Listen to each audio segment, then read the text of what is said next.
Welcome back to the Jonesy Chats Wrestling YouTube channel. My name is Steve. I'm here to review last night's edition of NXT, and yeah, hard reset last night for NXT. A lot of storylines having to be reset because there are certain call-ups, and yeah, let's get into it. Show starts off with a singles match between Ember Moon and Dakota Kai. Yeah, it's just a shame that Shotzi's been called up to SmackDown. Say Ember's now had to reset her whole story angle and where she's going from now. Presume at some point she's going to want to challenge Raquel for this NXT Women's Championship. Yeah, so this hard reset has just it's thrown everything up. This match was pretty good. Ember and Dakota, like I say, have great chemistry together in this ring, and so when they get together, it's almost magic. I mean, the Dakota's on top for long periods before it all turns in Ember's favor. And yeah, it's to say just a lot of unique offense in this match as well. Dakota manages to hit this twisting spike DDT onto Ember, which looked pretty good, before Ember manages to hit her with a hurricane off the top rope. But unfortunately for Ember, Dakota picks up the win here with a go-to kick, but this is while she's sort of draped on the top rope.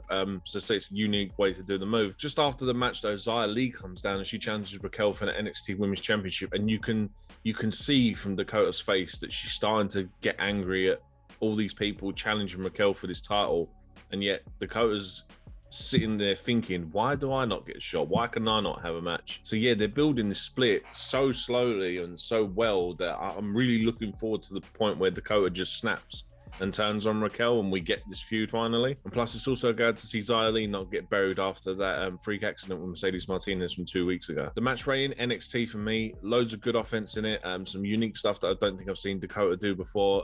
Yeah, I'd say they're building this feud right here. We then get a strange video from sort of earlier on the day with Diamond Mine where Bivens is talking about issuing open challenges, and then into frame steps Bobby Fish, and he wants to fight strong, as if like they have heat, like as if they were never in a faction together in the Undisputed Era.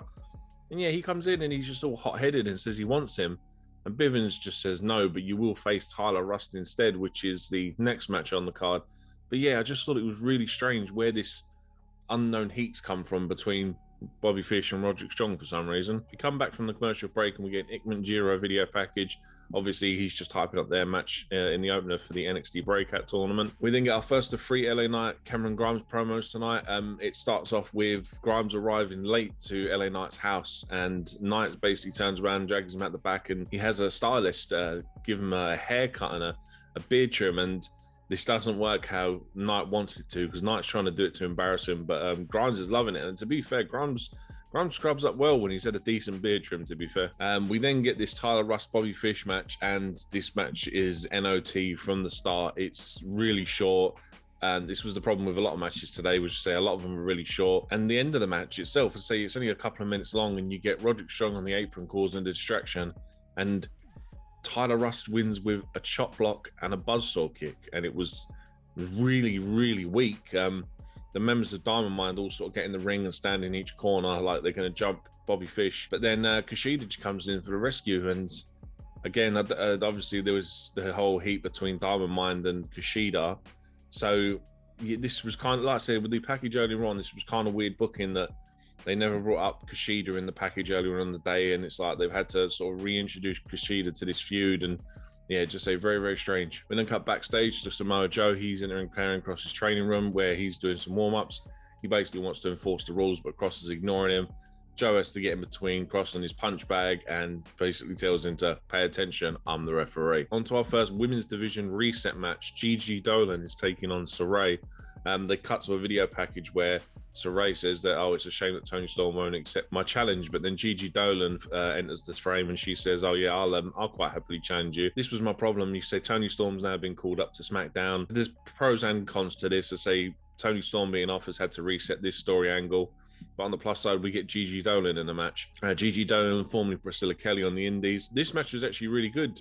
For, again, how short it was, this one was actually pretty decent. This one I would say is NXT, just purely alone for Saray's dirty, dirty dropkick that she does. Like, I swear to God, she will kill someone one day with this dropkick because it's lethal. Just to mention as well, halfway through, you had Mandy Rose from Raw appear at the top of the ramp. And this was really strange because I instantly thought that what is Gigi Dolan being sort of touted as a female superstar to go up to Raw?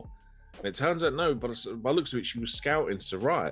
But it's like, why is Mandy Rose back in NXT? Is she been how do they say, moved up to the main roster? She moved down to NXT.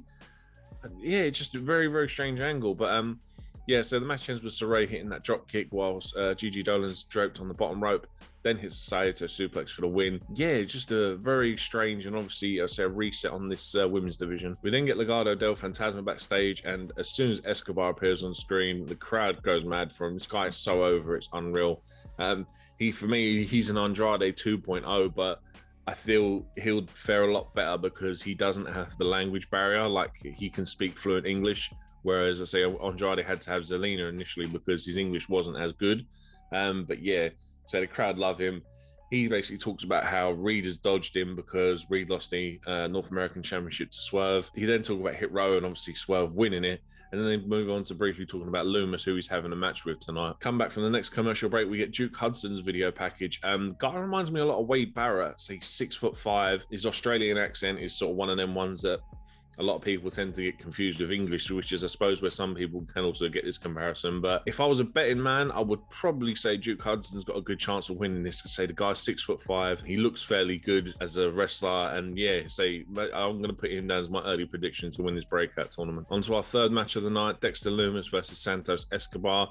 A match of two halves here. The commercial break sort of broke up the good half and the bad half. The match starts with, say, Escobar trying to intimidate Lumis, and it just doesn't work.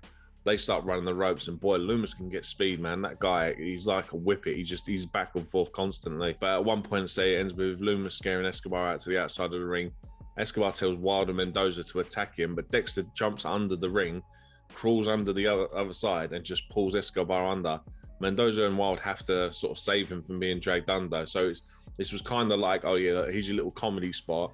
We'll go to the commercial break and then we'll get decent wrestling afterwards. But it was actually quite the opposite. This was probably the best part of the match, because when we come back, yes, there's counter offense every so often. Escobar gets some decent chops in, but inevitably it just ends with Wild and Mendoza interfering. They end up costing Loomis the match, and Escobar can hit that Phantom Driver for the win. This one is NOT. This wasn't particularly good after the commercial break comeback. I say this could have probably been better for me. As Legado del Fantasma are trying to exit though, Hit Row appear at the top of the ramp. There's a standoff. There's certain words said between them, but obviously there's nothing sort of like audible that you can hear. It's just a load of like banter back and forth really. But yeah, this is setting up the feud for them two going forward. Like I said, more resetting. We didn't get a short interview with Kyle O'Reilly. He's been interviewed by Wade Barrett. He's basically talking about the loss last week to Adam Cole and what this means going forward, and basically just starting to build towards this third match between them now. We come back from the commercial break and we get the next part to the Cameron Grimes LA Knight segment. LA Knight wants Cameron Grimes to mow his grass, and Grimes just makes fun of him because Knight thinks he's only got a lot of land for the grass to be cut. And Grimes is like, you call this a lot of land? This is nothing. So Grimes attempts to use a tractor to cut the grass, and Knight says, no, you can use like one of these hand mowers. And he's like, yeah, sure, no problem. So don't get me wrong, these segments are entertaining, but the passion and rivalry that was there in the matches just seems to be like, you had Grimes who was like, I'm fighting for Ted DiBiase, I'm fighting for this $1 million championship, and it just seems to, all that sort of passion and desire into it has just been replaced by comedy now. So yes, it's entertaining, but I just find it very sort of 50 of one and half of another with this feud. It's also shown during the commercial break that Indy come out to look after Dexter, and obviously this is sort of a mirror of what happened last week between them two. Indy tries to carry Dexter out. She can't carry him, unfortunately. She drops him. They go for this sort of passionate embrace where they look like they're going to kiss, and then Candace comes running out, pushes Indy away, and obviously again drags out this whole Index storyline. Then on to the first match in the breakout tournament, Ike Jiro versus Duke Hudson. This is actually a really good match. Duke has got some ability on him, I say, for 6'5". I mean, at one point he's got Ike on his shoulder and he just lifts his boot straight up and kicks him in the head, and it was like, it's a physical feat that like you don't think anyone can actually do. As a point later on, Ike gets Duke Hudson into the Tarantula to pay homage to his trainers, the Great Muta and Tajiri. A good move that we haven't seen since, God, probably the early 2000s really in WWE. It inevitably ends with Hudson picking up the win. He hits the Bossman Slam, and yeah, I found this quite funny because when I see this, it was almost as if you've ever played a WWE 2K game, the Bossman Slam is almost like the generic preset finisher for creator wrestlers in that game. So yeah, just like, obviously I know that a lot of these guys need to find new finishing moves, but the Boss Man Slam was just, I just found it funny that he won with that. This match for me gets NXT. We then get Pete Dunne and Only Lorcan being interviewed by Mackenzie backstage. Dunne's just saying that he can take out Johnny Gargano, he can take out Karrion Kross. He says he's the best technical wrestler, and then you have Thatcher appear in frame. He basically is like, well, which is it? Is it this or this? And all of a sudden, out of nowhere, Ciampa comes out, and we get these four fighting backstage. This will probably be a tag match going into next week. We come back from the next commercial break. Caden Carter and Casey Catanzaro, my God, they need to find these guys a tag team name because it's so long saying them together. They're taking on Aaliyah and Jessie Kamea of the Robert Stone brand. Aaliyah and Jessie got jobber entrance. They're already in the ring. No music, no nothing. This match is NOT. It is really short. It is really pointless. The only good thing about this match is Caden and Casey managed to win with that neckbreaker 450 splash combo. This was just basically filler to move this whole Robert Stone brand Frankie Monet storyline on. After the match, Aaliyah's in ring. She's pissed that they've lost, and she decides to take out her anger on Robert Stone. She gives him a slap. She beats him down in the corner, gives him a couple of boots while he's down on the ground. She walks out, and I'm like, yep, right, cool. Jessie's now going to leave, and this is going to lead to the whole Frankie Monet starting a women's faction theory that I had. But Jessie doesn't go. She stays on the outside. Frankie then comes out, basically tells Jessie to follow her, as well as Robert Stone. And I was kind of confused about what's going on here, but we find out more sort of later on in the night. Yeah, so later on the show, they're interviewed about Aaliyah and what's happening, and Frankie says, don't worry about that. We don't need to worry about her anymore. So Aaliyah's quit the Robert Stone brand, and then they bump into Mandy Rose. Mandy Rose questions it, and Frankie just says that it's under new management. So has Frankie taken over the Robert Stone brand? I'm really confused about what's going on with Mandy Rose coming back, because she was touting Saraya earlier. So I'm honestly a bit confused as to what's going on with this one. We're going to get Samoa Joe heading into Johnny Gargano's locker room as he's preparing for the main event tonight. Same thing as what he tries to do with Kross, but Johnny comes across as irritating because obviously he loves Joe, and Samoa just walks out. He comes across Pete Dunne for the umpteenth time. We get a stare off between the two, and it's like, please don't tease this, man. Just do it.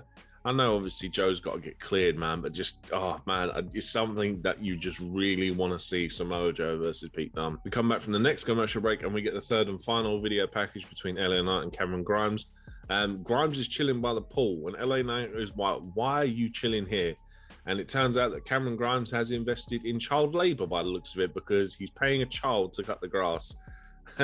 Knight is angry because obviously he told Grimes to do it. The kid finishes growing the grass. Grimes goes to pay him $500.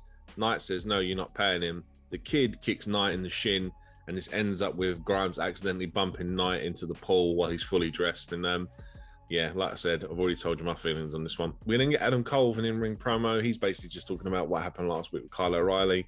He brings up Joe and how Joe choked him out, and how he just let Kyle O'Reilly get him into that ankle submission and didn't break it up. He's basically ranting on about it before Bronson Reed comes out. Yeah, this guy who I presume was going up, but they need to find something to do before he actually goes. I don't know, he's probably going to be in the draft, but who knows. But yeah, Reed comes out and says, I'm a man with nothing to lose, and he wants to fight him. Cole tries to super kick him. Reed counters it and just ends up putting him on his ass before Samoa Joe comes out. And to say, as Joe comes out, he gives Cole a dirty look because he's obviously in the ring for the main event that's coming up next. As we come back from the commercial break, we get an announcement that Xia Li will be taking on Raquel Gonzalez next week for the NXT Women's Championship just before the main event starts. And yeah, on to the main event. Kross versus Gargano. Match rating for this one for NXT for me. Kross is still undefeated in singles competitions in NXT. To be fair, I don't think I've actually seen him take a loss in NXT, if I remember correctly. I don't think I've ever seen him in a tag match that he's lost. But yeah, this match starts off early domination by Kross. There's one point, my God, he picks up Johnny with two hands by the throat, throws him into the announcer's table, and my God, his spine just wraps round the corner of the table. Oh man, I physically flinched when I saw this happen, because man, that looked like that hurt. Then we get my favorite thing that always happens at NXT. We get a commercial break during the main event. We come back from that commercial break, and it's mostly a lot of domination by Kross. Kross at one point manages to get Johnny into that sleeper submission. Johnny manages to get to the rope to break it, but Kross won't break it, so Joe has to step in and drag him out. And I was like, oh my God, Joe is going to cost Kross this title here. This was my fear from last week. But no, it actually works out all right here. Say they spill to the outside. Kross bashes him into the barrier a couple of times. Picks up the step and goes to kill him with the ring steps. Joe has to stop that as well. Johnny manages to get on top at this point. He hits a 1 final beat for a 2. But this, at this point, just enrages Kross. He hits that big forearm to the back of the skull. He does 3, maybe 4 power bombs in a row. Hits him with another forearm to the back of the skull. And he picks up the pinfall. He's still the champ. This was the right thing for me because, like I said, I didn't want to see Kross losing because of Joe. And this actually plays into what could be happening next because you have Samoa Joe and Kross standing there arguing with each other in the middle of the ring. Joe turns to leave and Kross chokes him out. Does this mean we're going to get Joe versus Kross for the NXT title? Absolutely. I'd love to see that, but whether they do it or not, I don't know. Again, this all plays on whether Joe is cleared to wrestle again. But yeah, it ends with Kross standing tall, holding the title over Samoa Joe, who's choked out in the middle of the ring. And it's like, this match, NXT, and if this is the feud going forward, this is going to be the guy that takes the title for Kross. 100% the best booking. Joe is the only legitimate person, I think, on the roster that you could put in a ring with Kross, have him win the title and make it look like an actual even playing field, like someone who could, if it was a real fight, someone who you could actually physically see beating Kross for this title. But yeah, that's the show. I say, yeah, really entertaining stuff. Can't wait to see what's going to happen. I say it was a bit of a hard reset for a lot of storylines with all the women being called up today. Mandy Rose being called down, even not in a bad way, but yeah, she's back on NXT. So yeah, like I said, it's just a really good show today. Just a couple of bits, like I say, a couple of matches that just I felt could have been a bit longer or not just as really bad ending. Like I said, Tyler Rust versus Bobby Fish, I just think was a really bad match and I could have done without that one tonight. But yeah, if you enjoyed, you know what to do. Subscribe, another video, like button, all the good stuff, man. Have a good day and I'll catch you in the next one.